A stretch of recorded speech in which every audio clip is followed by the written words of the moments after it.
We're What's live. going on? John, Alan, how are you guys today? Oh, good. Good. Yeah, it's good. Out here in sunny Denver, Colorado, Denver, Colorado. 90 degrees today. Pretty nice. Oof. So I've I'm got a calling in question. from Orlando. You're winning out of the three of us. Orlando's the much better location. Are you gonna go? Isn't Disney World there? Yeah, Disneyland? I was trying to lure the family to go to Disneyland, but my wife is over it. We went to the one in Paris, and it wasn't that great. So. It wasn't that.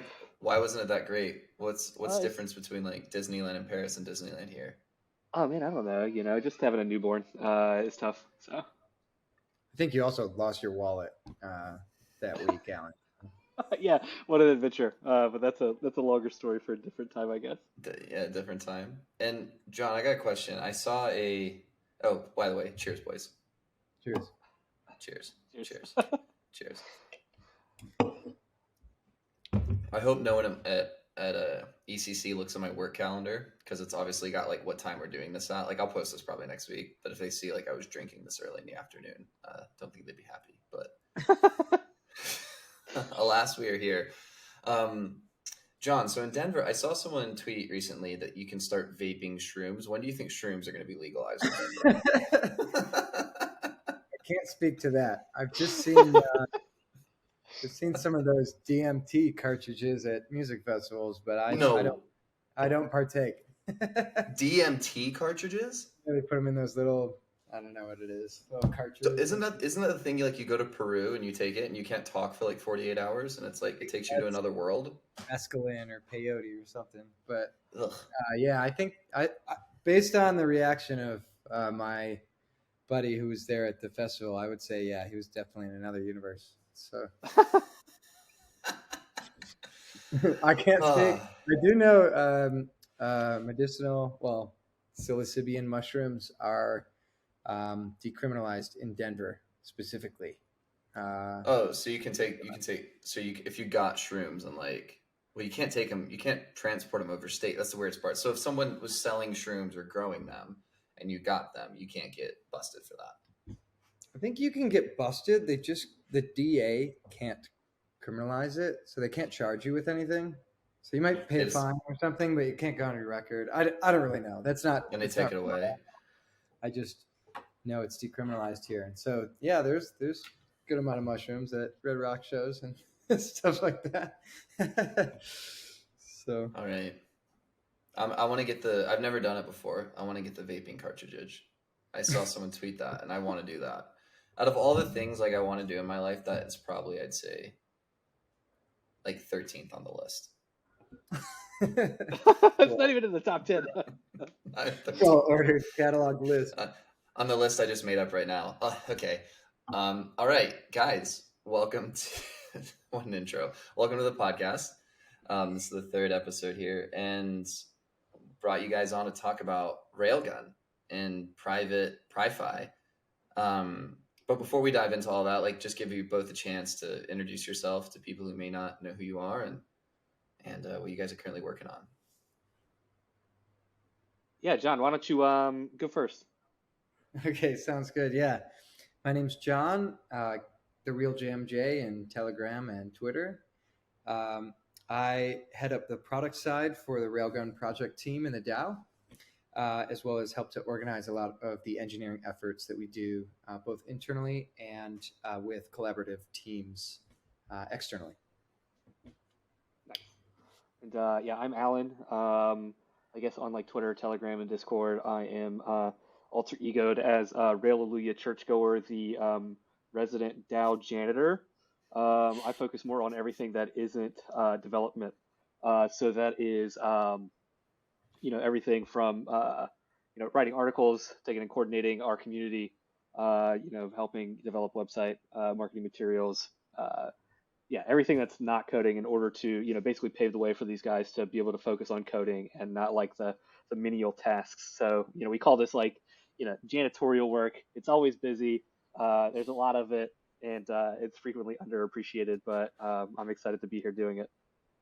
at other companies, they refer to janitors as the chief strategy officer. So I think you you have the best title, I think, in the in the crypto universe. I feel it's very underappreciated. I think more people need to know about the title of janitor. Yeah, you need to own it. Yeah. Exactly. Janitor's the way. Awesome. Well, cool. Thank you. Thanks for that, guys. And I know you guys. We're friends. We've hung out before. I know about Railgun. For people who don't know about Railgun, could you just provide, I guess, like a 30-second to a minute primer before we dive into this conversation about private decentralized finance? Oh man. I guess I'll give a stab at that. So, Railgun is a privacy infrastructure system that's been developed for the DeFi ecosystem. And so what it allows people to do is take the SDK, the developer kit, and integrate privacy into the applications that they are developing. And you could see this in work today on the Railway app.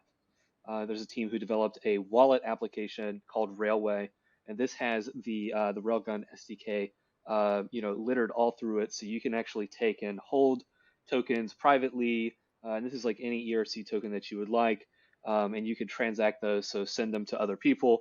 And they have the first lighthouse case of the DApp integration, so you can actually take and swap tokens in a private and anonymous way. I guess anything you'd add to that, John? Yeah, I would say, I think one of the reasons we're definitely all Zcash bulls. The way that Railgun actually operates is it's sort of taking the encryption layers developed by Zcash and sort of the cryptography, the snarks, ZK snarks cryptography, and wrapping it into a Solidity smart contract that can run on Ethereum, that can run on Polygon, that can run on Binance Smart Chain, and soon Solana, Polkadot, Near, some other chains. So it's applicable across all these different interfaces and all these different layers on various blockchains, and it is fully end-to-end encrypted and private. So along the same lines as Zcash, of course, its own chain, but applied to other existing chains. Okay. And we're gonna dive into that. So we're gonna break down like the technical aspect. I've got a laundry list of questions today. I feel like this is an interview. Like I've got a laundry list of questions. But I want to I want to break that down. But I want to roll it all back because I feel like this isn't maybe applicable to the Zcash community because I think most Zcashers or people who are like heavy into the ecosystem probably have some experience. While it might be limited, they have some experience with decentralized finance. But for people, for my mom, when I sent her this podcast after it's recorded, could you explain to everyone at a 10th grade level what is decentralized finance? John, what do you think? You want to give a go at that one? Sure, I will. So rather than having a centralized like banking authority where, for example, you might have a savings account dictated by that bank. It has an account number. It has a routing number if you want to write checks, right? Rather than having an account that's stored in their system, for example, you couldn't go between Chase and another bank, right? U.S. Bank, and share the same account, right? It's centralized to either Chase or U.S. Bank or one of your local banks. They maintain essentially a registry of all the transactions that you've done, your entire bank statement, and what your balance is. And they'll okay or they'll reject certain payments depending on certain factors, right? There are some troubling aspects with having centralized banking, and I won't necessarily get into those, but there are a lot of troubling aspects with those. And so just what blockchains have done is sort of decentralize rather than having a central entity that holds the power and authority to tell you when you can't transact. There is a million computers around the world that don't really have a way to block transactions, but they facilitate them. And so rather than having a central authority that you need to pass your transactions through with your Visa debit card or whatever, it actually goes to somebody's computer around the world in a trustless manner. and essentially enables you to use your money in a way that can't be censored and can't be rejected, as long as you have the finances. So on top of that layer, right, you can build a lot of financial applications, including, taking out loans for whatever reason, essentially using margin accounts to get leverage on certain asset buys or sells, um, uh, trading different assets similar to a stock exchange. All of these are sort of DeFi, decentralized finance applications that are built in like on top of the blockchain layer. So you inherit all the trustlessness, you inherit the security, and in some ways the pseudonymity, the privacy of having essentially not having your name represented on that account. Yeah. You inherit some of these aspects and can build pretty sophisticated financial applications on top. And the other piece that's interesting about it is that each of these financial applications are completely public. They're written in essentially what's called smart contracts. So they're written in a coding language. They're open sourced. They're essentially posted online, and you can get access to any of these tools just by having access to the internet, which is a really kind of novel approach to doing a lot of these things. Yeah, and let's dive into that aspect really quickly, just like a little sidebar here. So open sourcing, for people who don't know what that is, like open sourcing is essentially you have a code base where you've built an application, and when you open source the code, you're making it available for anybody to review, look at, and potentially suggest changes. Yeah, and to contribute to. And so you'll see actually a lot of large companies, big tech companies, let's say Google, Facebook, Apple in part, Microsoft certainly, and Amazon have open sourced a lot of tooling that they've built internally, and they get a few benefits to that. It seems like a kind of a strange thing to do for a big company, right? You would think if they put a lot of research and effort into building a new technology, they might want to keep it under closed doors so they could just keep it to themselves. But in open sourcing a technology like Golang for Google or React for Facebook, those are new coding frameworks, new coding languages. In open sourcing them, they give access to a lot more people, essentially for free. And they extend the community that can upkeep these projects, because they need constant work to keep them updated, to keep them fresh, to keep them essentially above the competition. And in that way, someone like Google can have benefits from essentially free modifications, free work that the community is doing to help the Golang, like Go language. And so Google gets benefits out of that, and the community gets benefits as well. It's sort of a mutual relationship. And so open sourcing is I think, of all industries, I think cryptocurrency has taken open sourcing to like the next level. Yeah. Because most everything is free and out there, especially we're dealing with financial technologies. People want to make sure that they're used by a lot of people, that they're very secure, that they inherit the benefits of having this community-driven sort of coding practices. Yeah, and I think that the one thing I'll add to that is that open sourcing code is good for a couple of reasons. From a non-technical person like myself, I can actually go and verify whenever I'm dealing with money, right? Which is what ultimately you're doing in DeFi. I want to be able to go and check that whenever I interact with a contract that it's going to do the things that I intend it to do. So, for example, if I want to, swap tokens for a different set of token, whatever that may be, initiate some sort of buying and selling, I can actually go and reference the open source code associated with like the decentralized exchange that I'm, doing this with. And I think that's really, really a good thing to do, right? So we can actually take and, really kind of lower those like trust assumptions that we make whenever interacting with these code bases if they're open source. And then I think too, one of the core tenets that I'm sure all three of us will agree with in regards to, more broadly crypto is the importance of like censorship resistance. And one of the key things that open sourcing code does in a censorship resistance kind of mindset is it allows that code to live on and be a lot more resilient against people who would perhaps rather not want it to be alive and well, if you will. So Yeah. I think that that's probably one of the most important reasons that people open source their code for not only development speed and this kind of thing, like John had talked about, but perhaps more to the censorship resistance. Okay. So what I'm understanding right now is that you have this code base that's open sourced and it aids to censorship resistance. So you have the system where you can transact financially. You can do all these different things with financial assets and money. It's open source, it's censorship resistant, and the applications that are built on top of these systems, these financial applications, allow you to do things that anyone could do in a traditional financial market. You can take out a loan, you can trade assets, you can lend money, you can earn interest on your savings, and then all of that combined essentially just is another rendition of the traditional financial system. There's a lot of other stuff, but we're basically Hmm. trying to recreate the traditional financial system on a new system that doesn't have an intermediary. Is that like Yeah, the high level simple definition of decentralized finance?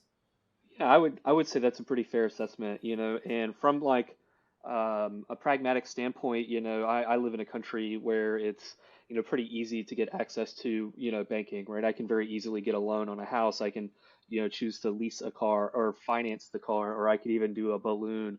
I have access to like complicated derivatives and TD Ameritrade and all of these different things, and I can buy and sell stocks and all of this stuff, right, based on like traditional markets. But we live in a very large world, right? And there's perhaps some people in the world that, in crypto slang, we call them, unbanked or the unbankable, right? These people don't have access to the traditional finance system. And this could be, for a whole myriad of reasons. Perhaps they don't have the ability to get KYC'd by a bank like Barclays or something like this. And so, Mm-hmm. we, are effectively enabling these people who, in the current regime, wouldn't have access to the financial things that we're included in, and we can Right. kind of bring them along, and give them access to the ability to have these things in a permissionless and decentralized manner. So all of this sounds like if you kind of go down this myriad of thinking of like, okay, there's this system where not everyone has access. It's not very fair. So there's this new system where everyone can kind of fact check it and it gives access to everybody. This sounds like a perfect world. What are the downsides? So is there a downside to using Yeah. decentralized finance on a censorship resistant blockchain? Well, I think the downsides are really when you start asking more questions about it, right? We know we've talked about what DeFi is, but when you start talking about like I guess the when question or the who, right? It's really novel. It's very new, right? I mean, probably the biggest decentralized exchange, Uniswap, right, launched only 3 or 4 years ago, and that you see now so many billions of dollars moving through Uniswap on a weekly basis. So these things are moving very quickly and growing very, very, very like extremely fast. Um, but when you get any new technology, right? When you get any new uh, like scheme, especially technological scheme, you get security risks and flaws, right? And so we've seen a variety of these bridges, typically between different blockchains, that are used as sort of imagine like a wire transfer between a couple banks, but in the blockchain world, we've seen a lot of hacks along these kind of seams between these new things that are all trying to integrate together, Mm-hmm. and a lot of loss of funds. And so this novelty, the fact that things are so nascent in this industry, uh, means that there's a lot of people getting taken advantage of because there's not a lot of understanding of the sort of the depth and complexity of these systems. And so it can be a little bit dangerous. And so there are certainly ways that people need to protect themselves, especially in these early days, um, that Yeah. could make using DeFi applications a little more secure for ordinary folks. Yeah, so I'll kind of touch on that as well. I think, we kind of came out of like the old school like world of like web development. Facebook coined this like phrase. What was it? It was like move fast and break things, right? Or is it build fast and Yep. break things? Something along this line, right? And this really took over like Silicon Valley, and so people were really focused on building, shipping lots of code, and like getting an MVP out there quickly, right? And the reality is like while there are security vulnerabilities to doing things like this, or like perhaps less than desirable results, like you know a a I don't know, a social media platform not just performing as you would like it. This same kind of like moniker has kind of weaseled its way into like financial applications development and crypto. And so you have these guys trying to work really fast and ship code and like beat the next guy. And while it's really important to try to develop some sort of first movers advantage, you have to really strike a balance in between that and security. And we find that it's been really difficult for builders to do that. We're dealing Mm. with money here at the end of the day, right? So we have to be very, very careful. And so, one of the things that we really consider over, just in our neck of the woods, whenever we're talking about Railgun, is that we actually kind of do the opposite, and are sometimes criticized by the community for this, right? We move slow and try not to break things, right? So we do the literally exact opposite. We want to Yeah. you know measure a million times and then cut once. But then I think too, outside of security, I think one of the things that's really quite difficult is like understanding it. Like the barrier for entry is incredibly high, right? And this comes from like perhaps a user experience standpoint. But I can imagine, and you said earlier you're talking about like explaining crypto to your mom, and I think one of the challenging things that would be really, I can imagine trying to explain Uniswap to my mom. Like, can you imagine, you guys, think about this for a second. So instead of you can go, great news, mom, instead of taking and depositing money into your bank, right, you can actually take and deposit it on Uniswap to get yield, and it's much higher than your bank would ever give you. Here's what you do: you take half your money and you swap it into something else. And they go, well, what's the other thing? And it's like, I don't know, whatever you want. And then you take and you provide that liquidity to the exchange at a certain range of numbers, and then you're going to get yield on it. It's going to be amazing. And you'll only get that yield if somebody isn't scanning the mempool and like snipering the yield out from under you. And it's incredibly difficult for people to understand, and I just Yeah. it's kind of laughable as like air quotes insiders to us, but like we have a long way to go for like user experience. I think we're probably if crypto has anything to say about it, months away, but I think we're years away from like taking like what we have currently in the infrastructure and pushing that down into the substrate, into the plumbing of the ecosystem, where people don't actually feel and witness this firsthand. And I think that at that point it'll be a lot more, at least kind of ossified, resilient, less hacks, all of those things. But like, yeah, we're definitely out west, if you will, in the Wild West, in the new world. Yeah, I'd 100% agree with that. I think even from just like a traditional, like a P2P, peer-to-peer, like sending of money with cryptocurrency, I even think that user experience is very far off from what people are used to. It's like, especially here in the West, like if you told it to someone in a different part of the world, they would be like, oh, I'm not relying on a central authority that might crash and lose all my money to like send money to my family and friends. That makes a ton of sense. But here in the West, it's like no one's experienced bank runs for the most part. No one's really lost their money if they put it into a relatively established financial institution. So most people just don't understand that. So I think the UX and the understanding of why this is important, yeah, I would agree a few years off. But I want to pivot as well here. So John, you mentioned within this realm of DeFi, you mentioned pseudonymity. So using a pseudonym and not having your name attached to your address that you're running these transactions with, this wallet per se. How have people using DeFi to gain financial privacy over the last 5 years with pseudonymous addresses? And is that effective? There's a variety of ways that people have tried to create financial privacy in DeFi. Keyword tried. Keyword tried. Yeah, well, at the end of the day, right? If you're when you create a Zcash wallet or you create an Ethereum wallet and load money into it, you're given an address. On Ethereum, it starts with 0x and then a bunch of numbers and letters. And essentially that address is permanent. It will never change for that account. It is essentially the account ID. And you can send money from that address, and you can send money to that address. And that's sort of how the balance goes up or down.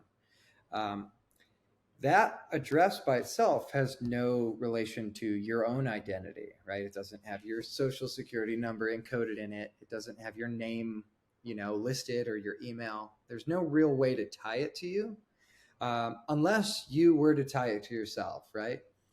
If, for example, Ian, you were to send me $50 today, right? I have your address now because I can see who I was sent money from. It's a 99.99% chance if you told me you're sending $50 that you're the address that sent me $50, right? And using that address, I can actually look up your entire financial history. I can look at everything you're holding. So imagine everything in your stock market account, but the crypto variant. I can look up every transaction you've ever done. So you sent me $50. Well, who did you send 100 to last week, right? I can see everything you've ever done because it's imprinted, it's encoded into the public ledger that is Ethereum. And so once that tie is made, right? If I know that an address is yours, Ian, it will never change, right? The ownership doesn't change. Of course, you could pass that account on. I'm not sure the relevance of that to this conversation, but I always know your address and all the inputs and outputs. So you could try to change addresses and send your assets to another one, but I could trace that as well, right? Because I know your initial address. And so right now, the way that most funds and individuals sort of create privacy by themselves is they'll take their wallet A, for example, right? They'll generate wallet B, and rather than send money directly to wallet B to start it up, to seed that wallet with money to do DeFi, degen stuff, they'll actually use a centralized exchange. So they'll use essentially a shared account amongst a shared account amongst all Coinbase users. They probably have 8 or 10 wallets that have hundreds of thousands of transactions on a monthly basis between all these wallets. So in all that noise, you become a little harder to track, right? So if I were to send, let's say I have 5 ETH, for example, and I want to get it from wallet A to wallet B, I can send it first to Coinbase, okay? And then I can withdraw it into wallet B, and it will be really hard to trace that because there's so many ins and outs from Coinbase itself. The difficulty, though, with that model, and that's what a lot of people use, there's 2 things. One is that Coinbase charges fees and the ins and outs of the money you're transferring. Okay, small fees, but it's not. It's not make dollars. So small fees on the transfers. You also have to have an account with Coinbase, and they do KYC. So they, if you're transferring large amounts of money, you're going to have to register with them as a U.S. entity. They're going to know, they're going to take down your social and whatever else like a normal bank does. So that's something that a lot of folks that are more into decentralization and less into the central banks don't necessarily want to do. But again, this is one of the only ways to actually establish some kind of privacy in these DeFi systems today. In order to not be traceable, most people use a centralized exchange. Yeah, and so I guess the thing that's in terms of privacy and crypto, that's on public ledgers, people do a lot of things. Centralized exchanges is one of them, right? And outside of the fees and somebody actually knowing who you are, right? For sure, at least one entity can track you, and that is Coinbase or whomever it is that you're doing business with. But you also have central authority risk. Very famous mantra of crypto is not your keys, not your crypto, right? And effectively what you're doing whenever you transfer your funds into a centralized exchange is you're effectively handing over the keys to your crypto, right?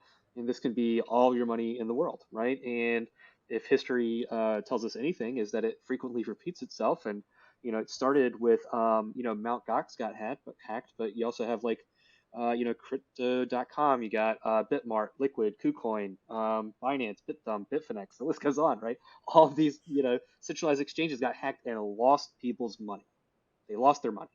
And that's really bad. I can't imagine if like all my life savings, I was just trying to be private and keep myself from being doxxed. If using a centralized exchange to do this, I had my funds lost. But then there's also something, if you think about it from a more like pedantic level, if you have a position on, right, and you take and you transfer it in some places, not tax advice here, but would consider to be a taxable event.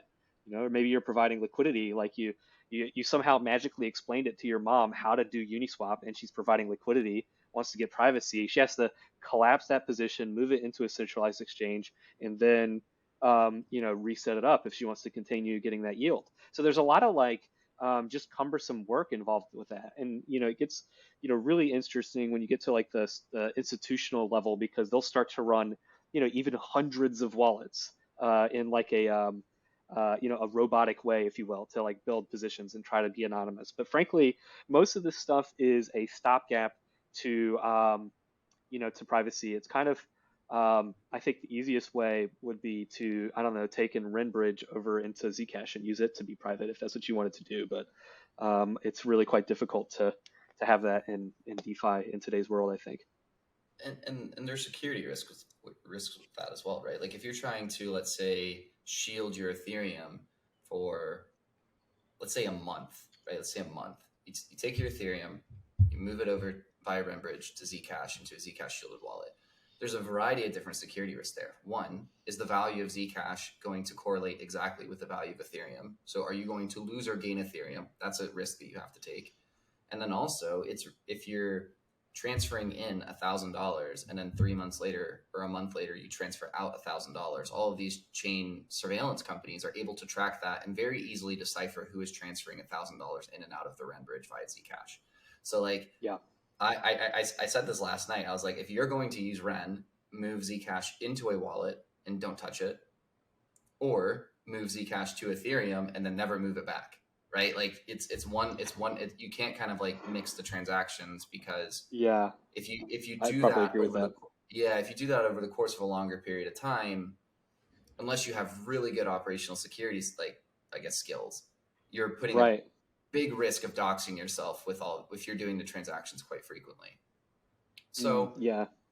I think that's a risk, right? So you can maybe try to do that for like more privacy in DeFi, but let's bridge this all into the solution that you guys are working on to kind of solve this problem of financial privacy within DeFi, and it's called Railgun. Let's just talk about the origin story and Hmm. kind of what is Railgun.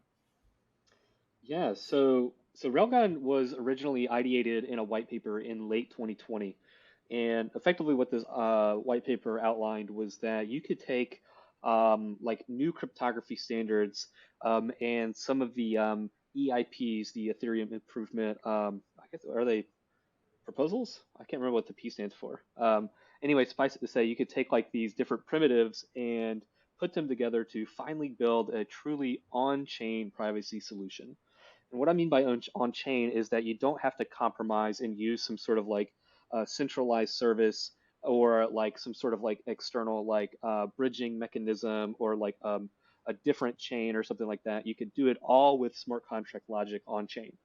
And so in early 21, a team got together, basically spun up what is known as the Railgun project, and you can see those people on the website. John and I are two of the people who joined, not necessarily right at the beginning, but very short thereafter.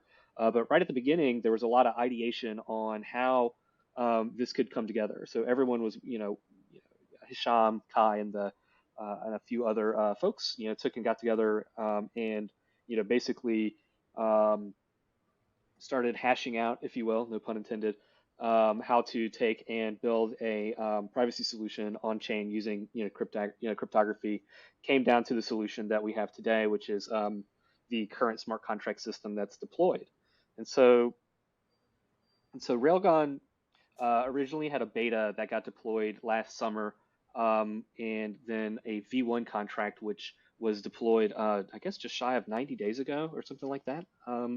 and it's currently being used. Well, it's hard to tell because it's pretty private, but we've seen several $1 million worth of transaction volume flowing through it. And basically, what it does is it allows people to maintain a private balance of tokens, very similar to how Zcash does it. You can have a public balance and you can have a private balance. And then with that private balance, you can take and do the DeFi things that you're used to doing, but do it with your private 0ZK address. And we kind of min-maxed for three basic things when building it. That is security, gas optimizations, and then like cross contract calls is what they're called. So like being able to do like true DeFi interactions without any like overt complexities that would be associated with doing that. And yeah, I guess John, do you have anything you'd want to add to maybe segue into something else? Cool. Yeah, I think. Yeah, I mean, as we stated earlier, it's very similar to like Zcash in sort of the nature of the protocol, but wrapped into a usable interface on Ethereum. And so you can get, Ethereum, I think, has now north of $20 billion moving in and out of different DeFi protocols on literally a daily basis. It's between 20 and $30 billion.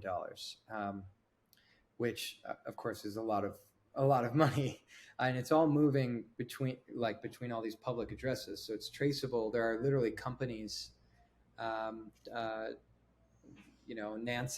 Chainalytics, that have built business models around tracing all of these transactions and understanding them. Well, in financial markets, typically you don't have a lot of traceability, right? We can't look under the hood of what some of the big banks are doing, or some of the VCs or hedge funds are doing with their money. They put a lot of money into the research behind a lot of these decisions, and therefore they don't want them shared publicly when they go to make certain buys or sells or shorts or whatever. So in the same way, our thesis is that the DeFi markets will require a similar vein of privacy, like throughout everything that they're putting money into and out of, and that Railgun is a way that they could systematically introduce privacy into their current sort of lines of business. Okay, and so with that, there are other privacy solutions that are coming to market. So a couple I can think of off the top of my head.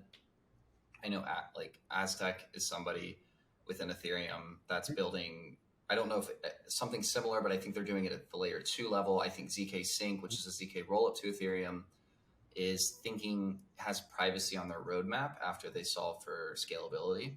I think a couple other of the ZK rollups have that in their roadmap as well, but I'm not sure right now.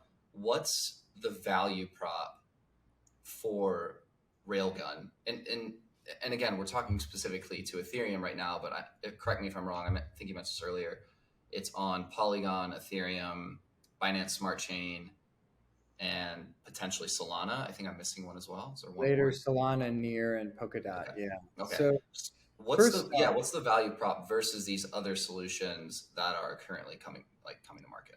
Yeah, well, I do want to mention, and I think this is pretty common philosophy in the Zcash community, is that privacy, if not built into the core as a central, like version 1 utility of your smart contract or blockchain or DApp application, if it's not built into the core, it's really hard to add on later. And so, not to doubt what others are doing with their, L2 solutions, putting privacy on their roadmap, it's going to be really kind of a difficult change. Mm-hmm.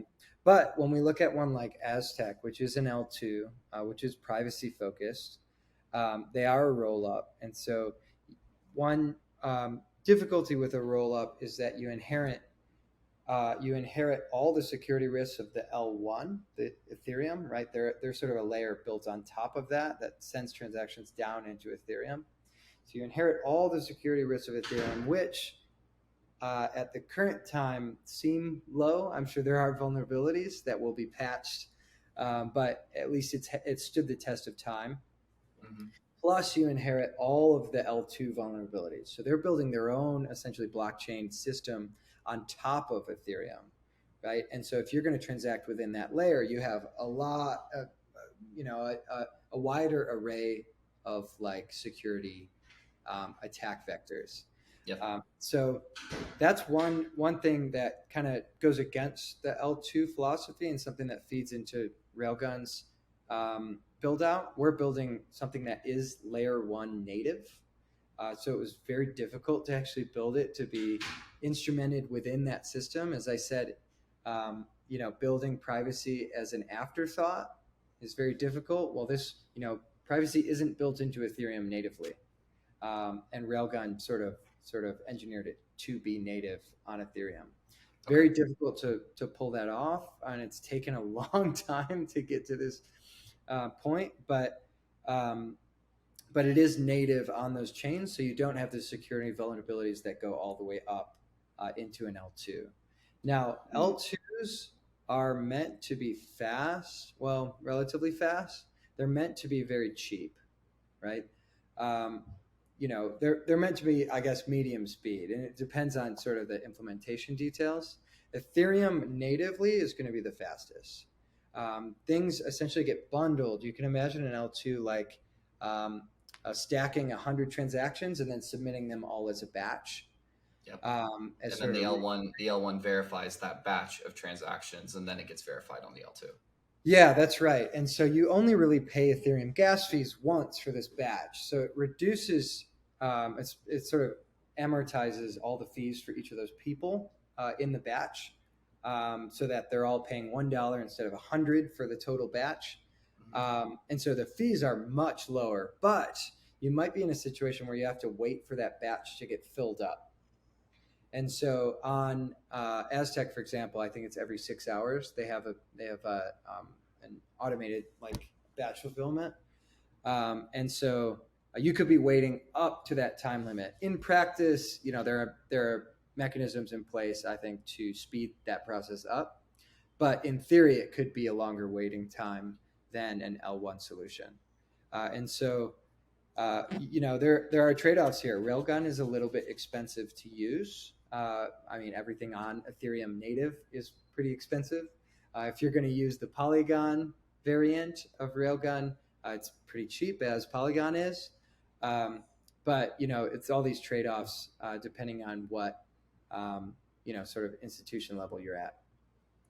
And so it's basically just analyzing the trade-offs. So it's like, okay, am I going to use Aztec as a layer 2 because I want to roll up natively to Ethereum, and I feel that the roll-up security is better than that of like either bridging to Polygon or bridging to Binance Smart Chain.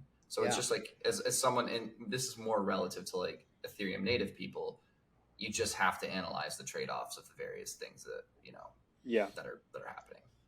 Yeah, exactly. And so like you have to think like, I don't believe it'll be zero sum in the future. I don't see that like there'll be like one privacy solution to rule them all kind of thing, right? It's kind of like Walmart and Target and all sorts of different things, right? You have if you look at grocery stores, list goes on, right? And so I think we'll have like maybe a duopoly where two reign supreme, and then there's a myriad of others perhaps. But fundamentally, when you look at like layer 2 type solutions, you have to get over the centralization risks associated with layer 2s, and if like censorship and that kind of risk isn't really a big deal to you, and you're willing to take that risk for the exchange of like having a less expensive transaction, then that certainly makes sense for you.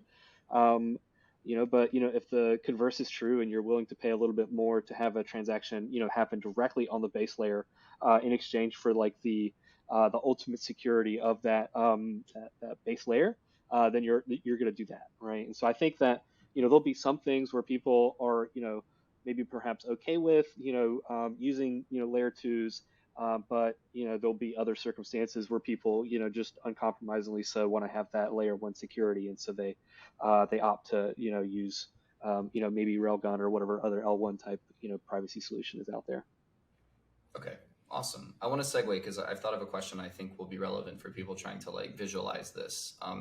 So you mentioned a little bit earlier about how Railgun works, mean, admittedly, it's a lot over my head. I think just kind of trusting for someone who's a non-technical user, a lot of privacy is kind of trusting the team and kind of like looking at their background of like production development, like trusting them to build smart privacy solutions. So from a visualization perspective, how does a Railgun transaction appear on a block explorer? So like, for example, on Zcash, if I'm looking at a Z to Z transaction, the balance is shielded. The amount that both parties own is shielded. Their address is shielded. You can't see anything, but you can see that the transaction happened. Conversely, with Ethereum, account balances are all there. You see how much each person has. You see the transaction, what amount was sent, et cetera, et cetera. And then turns into that long linkage of like looking at someone's financial history. How does Railgun, from a functional perspective, how does that appear and visualize on a block explorer? Well, actually, it's kind of interesting to compare it with Zcash for folks that are Zcash natives. With Zcash, you actually get a little more information than a Railgun transaction. Well, yes and no. With Zcash, you know that somebody is transferring ZEC. And with Railgun, you don't know which token they may be transacting with. It could be any variety of ERC20 token. Of course, you could send a valueless ZEC transaction with just a memo, for example. But you do know ZEC is sort of the base token. Because the fee is paying for the memo. Yeah, and on Railgun, the only additional information you would get, you don't have the receiver address, you don't have the sender address, you don't have the token amount. It could be token amounts, it could be multiple tokens. You don't know which token was sent. Everything is essentially encrypted. But the one thing you might be able to analyze is the amount of gas that was used to facilitate the transaction. Because at the end of the day, a certain gas amount, 1 million gas might designate, a single token was transferred. We don't know which token or something. Maybe 2 million gas looks more like a swap or looks like a certain type of contract interaction. Again, you don't really know.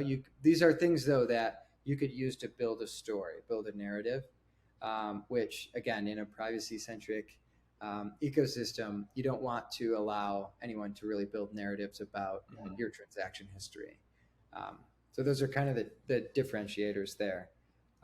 Maybe we can share, along with the podcast, we can share a link to a Railgun transaction so folks can poke around. Yeah, for sure. I'll drop one in your DMs, and you can put it in the show notes. And what you'll see in that particular transaction, it looks like it was a success, which is great. The from address is obfuscated by way of what's known as a relayer, right? So the person paying for the computation associated with this transaction is not the actual sender or the initiator of the transaction, I should say. It's a relayer, which was built by the team to take and hide exactly that. But then the to address is really interesting. It's like a false address. A relayer is like a false address.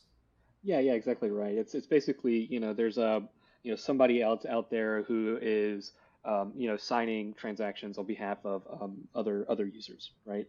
And the reason why is on a public ledger chain like this, someone has to pay the gas, very similar to Zcash. There's a computation cost associated with doing a transaction, and so what happens here instead is a relayer pays the gas for the ultimate purveyor of whatever this transaction was. Then the to address is the Railgun smart contract, and you can see here that the value displayed here is $0, and that's because you just don't know what it was that was being sent, right? You don't know if it was $1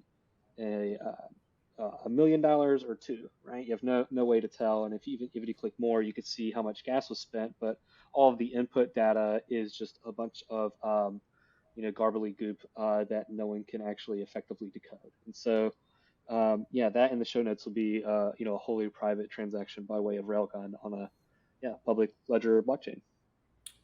Okay, and then from that perspective, so just to kind of like overview this, as we're like, I'd say like halfway quarters way through the show so far, Railgun is a system that is implemented ZK snarks within an Ethereum smart contract that privatizes transactions and funds. So you can shift and shield account balances into a zero ZK address that privatizes all the transactions and all of the different things you're doing associated with that address.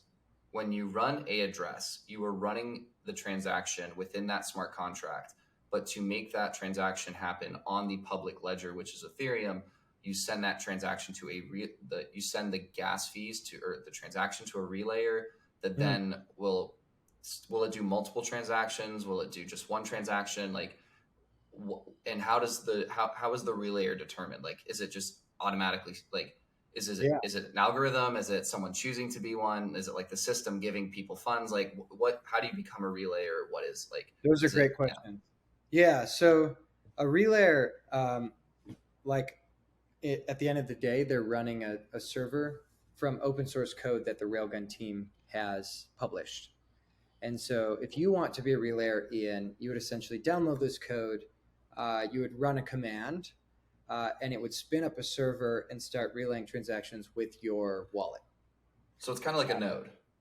It's like a node, yeah. And so you can set up different settings on it. So you could say the different tokens that you want to accept as a fee. You're going to pay at the end of the day in Ethereum for gas, right? But you might want to accept wrapped ETH that pegs pretty closely to ETH, right? You might want to accept DAI or USDC or some other tokens when you process these transactions.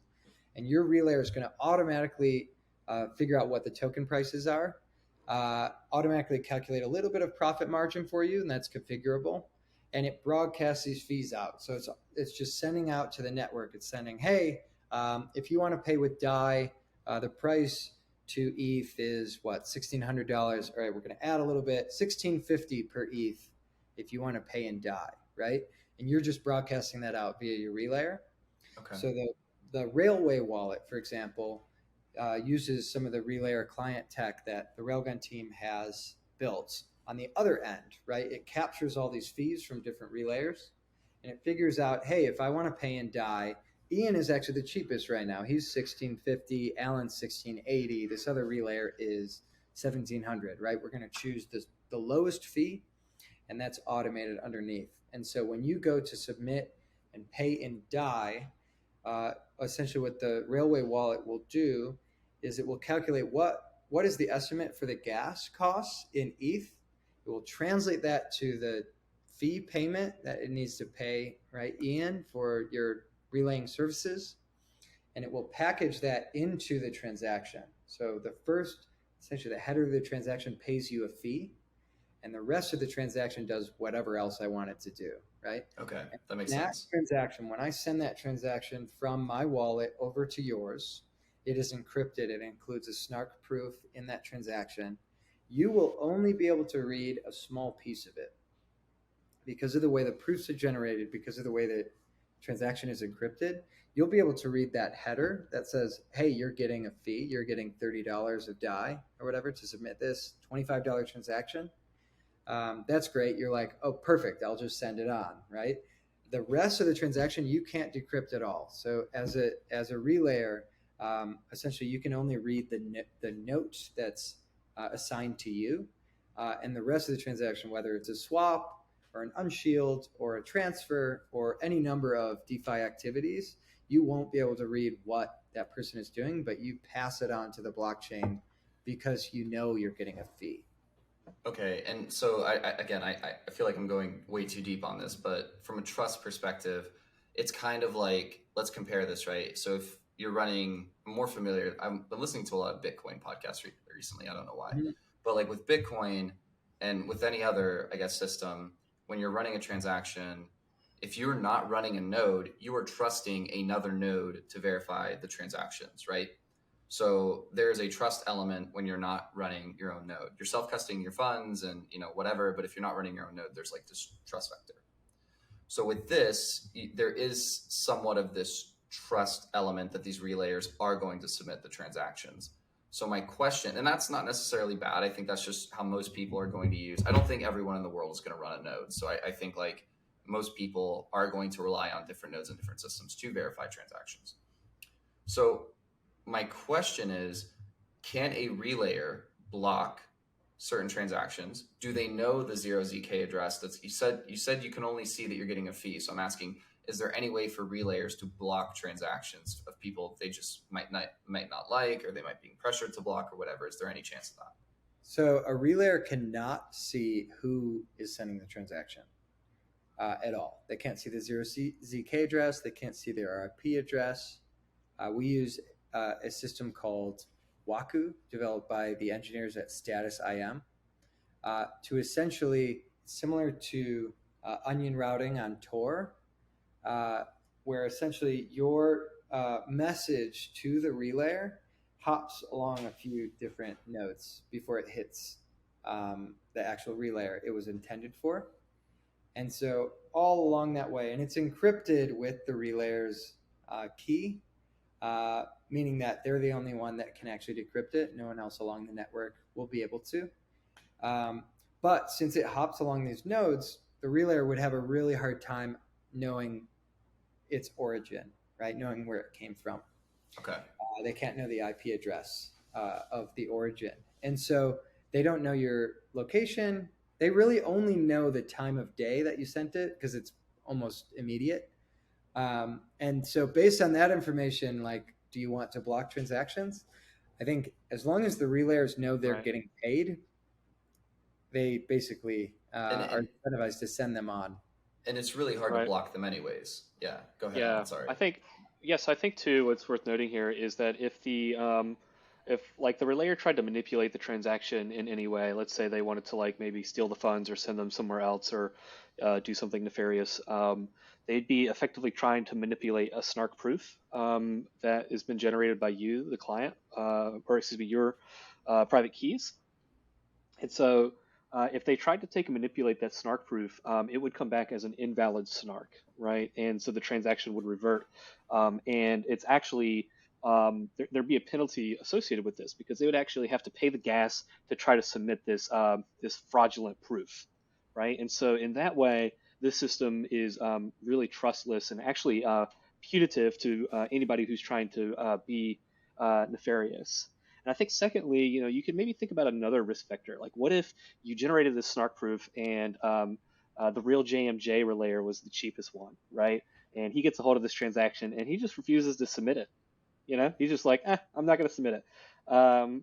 You could just resubmit a transaction with the same nonce and it'll go through a different relayer. So you can actually just choose to use a different relayer. But let's just go like full nuclear, right? And let's just say that like the entire, for some reason, the relayer ecosystem just dies, right? And it's unrecoverable. If we go like completely nuts, it doesn't mean that your funds aren't, safe or something like this. They wouldn't be at risk. You could just take and, remove them from Railgun. So like even at like the highest, most severe option, like the worst thing you have is like, doxing an address to take and pay the gas to do some sort of transaction. And so it's to me, I think like the trust assumptions that you make with relayers are really, really quite low. Okay, that makes sense. Yeah, and I think there's always going to be.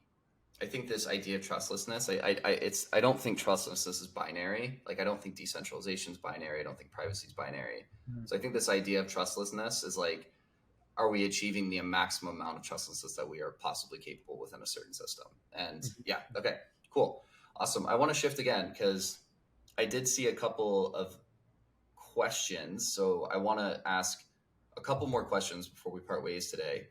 The first of those is the tokenomics behind the Rail token.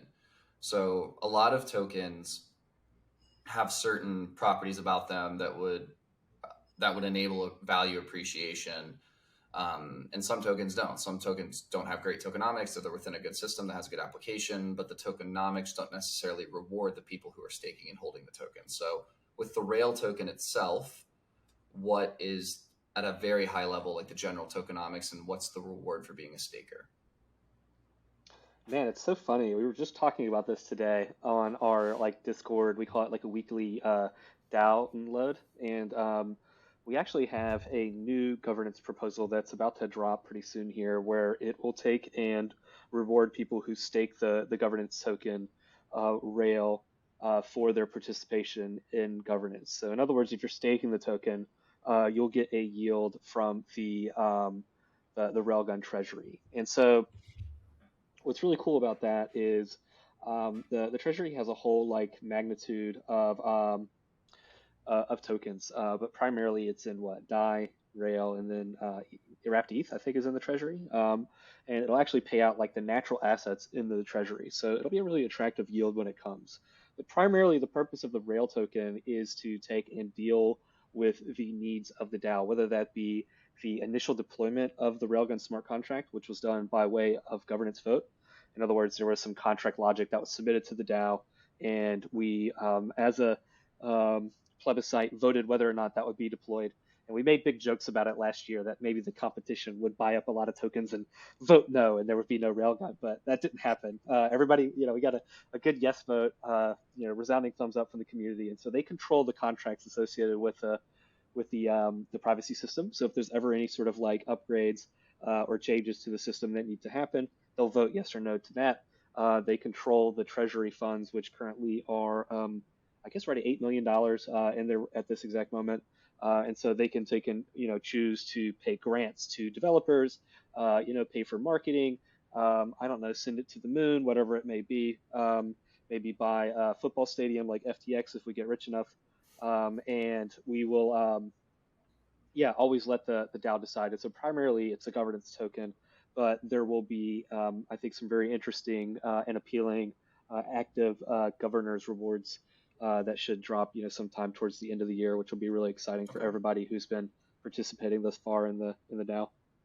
Yeah, and to this point as well, active governors that are staking the Rail token have also gotten a few airdrops of an NFT drop that's going to be, I think, minted in a couple months time frame, as well as governance tokens for each of the various blockchains that Railgun privacy system is being launched on. So, for example, on Binance and on Polygon and Solana and Near, there are Rail governance tokens that will be able to govern essentially like the small details, like sort of the settings. What are the fees on each different blockchain, depending on sort of the economics of using that blockchain and privacy. That can be governed independently through Rail BSC, Rail Poly, Rail Near tokens that were airdropped to Rail ETH stakers. And can people stake Rail? Can they do that within a private 0ZK address, or do they have to use a public Ethereum address? Not at the moment. Staking is through public address, but we will have mechanisms for private staking built into the Railgun contract in the short term. Yeah, I would imagine that's actually really hard to do because you have to like verify, because the governance is typically a public thing. So I wasn't, I think that's, but making that work would seem really interesting. It would need a special adapt module. The way that adapt modules work for cross-contract calls, calling to other contracts from your private balance, it passes through an intermediary, which we call the relay adapt contract. And if that contract were to stake on your behalf, it would own the stake, right, for everybody. And since it's sort of an intermediary entity, it doesn't really work for those sort of back and forths. So there is a mechanism to enable that kind of behavior for Rail staking. I think that'll be a little bit of a longer term build out. Cool. Yeah, and obviously governance token. There's a DAO. The last question I do want to ask specifically on Railgun is, tell us more about like the Railgun community and what it's like to be a member of the Railgun community. Oh man, it's so we have the Church of Railgun. So first and foremost, it's very kind of blasphemous in nature, and I am a Railaluya churchgoer. It's a good fun community. I would say it's really interesting to deal with these kind of communities, right? And we're just talking about it again on the DAO call today, right? We're very fortunate to have the community that we have because a lot of them are, very pragmatic long-term players and see like the long-term vision that we're working for, which is to build infrastructure for privacy on public ledger blockchains. So what we're doing is massively complicated, and it's definitely, I'm sure we'll all agree here, needed in the space. And so a lot of the people who are like our biggest cheerleaders, in our Telegrams, Discord, shouting at us out on Twitter, those people are really, really passionate about what we're doing. And so I'd say that they're a very friendly bunch as well. The memes are pretty good. I think somebody thought I was like what is it called? Like a rendered character. What is it? Like a fake picture or something? Apparently my mustache. Deep fake. Yeah, exactly. Thanks. Yeah, everybody thought I was a deep fake. I'm real. Thank you so much. The shout out to whoever made that like fettuccine owl picture. That was really funny. So yeah, I'd say that everybody's really great, man. And one of the things that we're going to be doing here, which I'm really excited about on our journey of like call it progressive decentralization, is we're going to be looking and turning out to the DAO for assistance, doing things and building, whether it be currently we're looking for someone with like Rust experience, and if those people come out of the DAO, that would be amazing. But beyond that, even if you're not technical, we're going to start looking to put out bounties for various ways for people to get involved, whether it be write articles or develop videos or how-tos, this kind of thing. And so everybody can, be on the lookout for a, maybe a D-work or something like that. We'll put up a bounty board for people to go in, build for us as a community, and help us, grow the narrative together. And so not only will it be, I guess, rewarding from a comedy sense as everyone takes the piss out of me, it might be rewarding, financially for people to take and, participate in the DAO. Awesome. John, is there anything you want to add to that? No, the DAO pushes us to move very fast and be our best selves. Definitely puts the pressure on, but we really like our community calls and love having the feedback from all the community members, because we can't do this alone. So it really is a communal effort. Awesome. Well, last question I've got for you guys before I turn it on you and see if there's anything I didn't ask you. What does crypto or privacy within cryptocurrency specifically, what does it look like in 5-10 years, short-term future? Are we going to have better user experience, or are people generally going to be adopting these things, or are people going to continue to adopt the more transparent applications that are currently being widely used?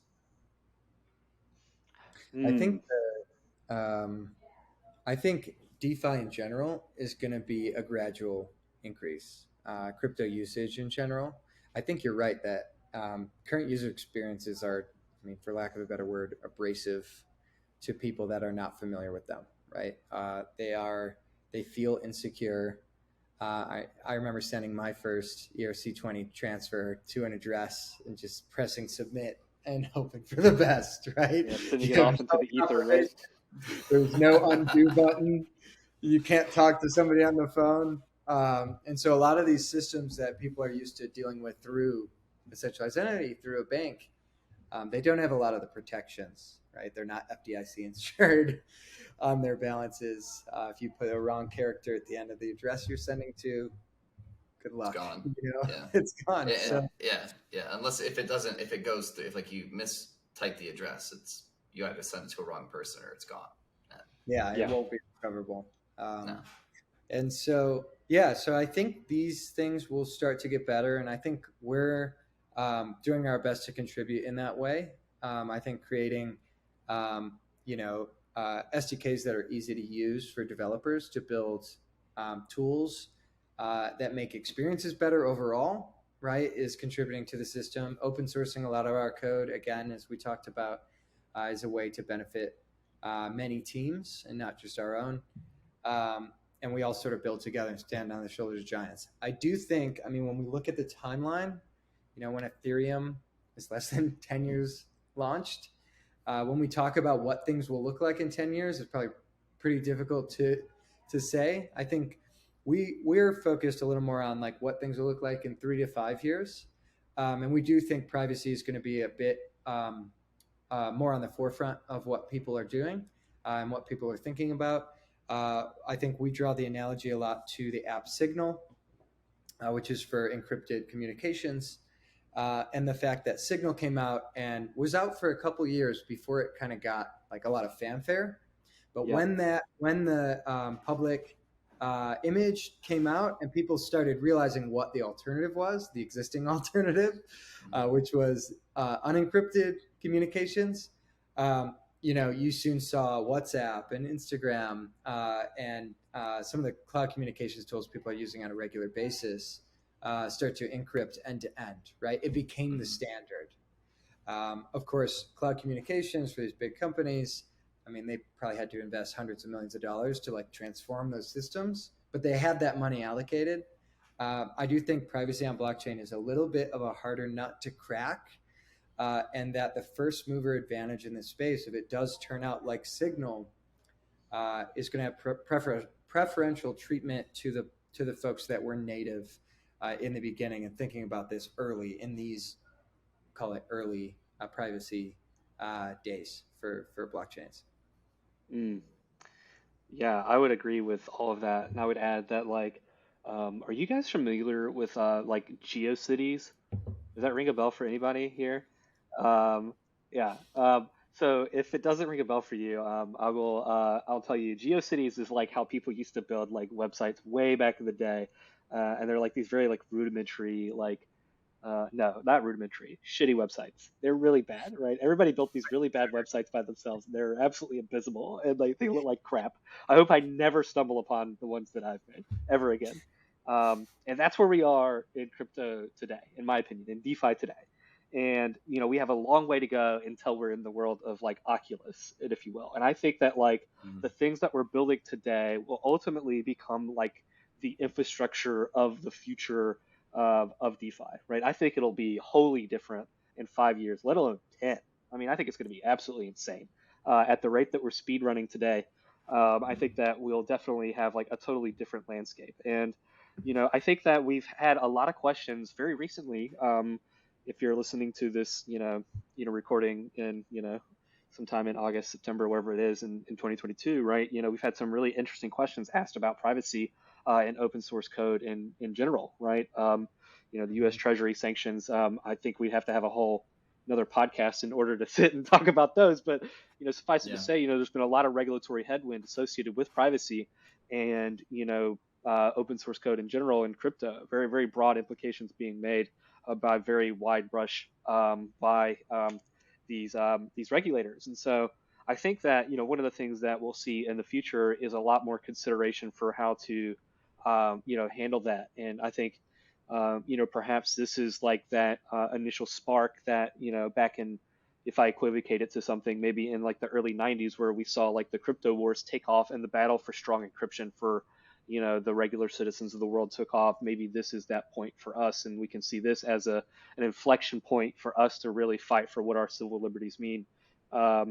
Not to get on some sort of like political soapbox, so I'll kind of back off of that. But suffice it to say, I think that we'll definitely have our own crypto wars for cryptocurrency, and I think it's really, really important that if we want the vision, the utopia of the future of DeFi is going to be the future of crypto, and we're going to go after the Swift ecosystem, or maybe the Visas, Mastercards, and American Expresses of the world. Like, we're going to have to really voice our opinions very strongly in order to realize that in that that 5 to 10 year time frame. I would say also too, just to tack on the end of that, I think there's a lot of like really strong ideals in the crypto space. I think it was born out of strong ideals, and privacy is certainly one of them. Decentralization, but those are going to, in the next, I think soon, we've started to see the beginning of that, going to conflict with the realities that are the current institutions, right? And so we've seen some of the sanctions come, right? Because, and I think, well, really, as it ties to what we're doing, I think building our tools with ideals in mind is great, and having them completely private and completely secure, right, is absolutely fundamental. But also building them not only for the consumers and for the funds and for the people transacting, but also building it with auditors in mind and building it with these tools in place so that people are still in charge of their keys, they're still in charge of their crypto, they're still able to transact on their own in their own decentralized way, trustlessly, but they're able to share at least an impression of what they were transacting or when with a CPA, an accountant, with a tax attorney, with a government entity, if whatever the case may be, if they so choose to, right? Giving the power back to the people where it's private by default, but public scoped publicly, not public, but scoped for a certain individual if you want, in order to tie that the ideal future that we all want to the pragmatic and realistic current place we are in history and society, right? Tying those together in some way, and that I think is a big learning opportunity. That we've had very recently with the sanctions, and something that we're thinking about very closely. Awesome, great. And then, no, I would completely agree with that. I'm a little I lean more towards the anarchist side than most people. Yeah. So I would agree with, from like a fundamental, like, let's make this work in like this current ecosystem, like how those things can be useful. Like when Zcash, like viewing keys and different things like that for private transactions. I don't know. In practice, it does sound very reasonable, but within like a theoretical, more like utopian society, I would say like get rid of it. But that is for like a completely other conversation, and obviously not like my scope of expertise. As we wrap up here, guys, where can people follow you? And where they people can. follow Railgun? They can. They can definitely catch us on Twitter. We're not too hard to find. We're actually, I think both of us have been retweeted by the main account, so I would just go there, follow, Railgun Project on Twitter, and you could definitely catch us in the Telegram group, which is really great. And if you are a staker, you can come into the DAO Squad and join our weekly calls and things like that as well. But yeah, public facing for sure. The Church of Railgun on Telegram, and then the Railgun Project on Twitter. Awesome. Great. Well, guys, thank you so much for your time today, and it was a blast. I had a ton of fun. Super informative. We went way deeper than I thought we would. It was cool to like beginners, and then we were talking about relayers at like a very I would say moderately technical level, even though probably not, but for me it was very technical. So no doubt. Yeah. Thank you so much for the time today. Appreciate it. Yeah. Yeah, Thanks absolutely. For yeah, thanks for having us.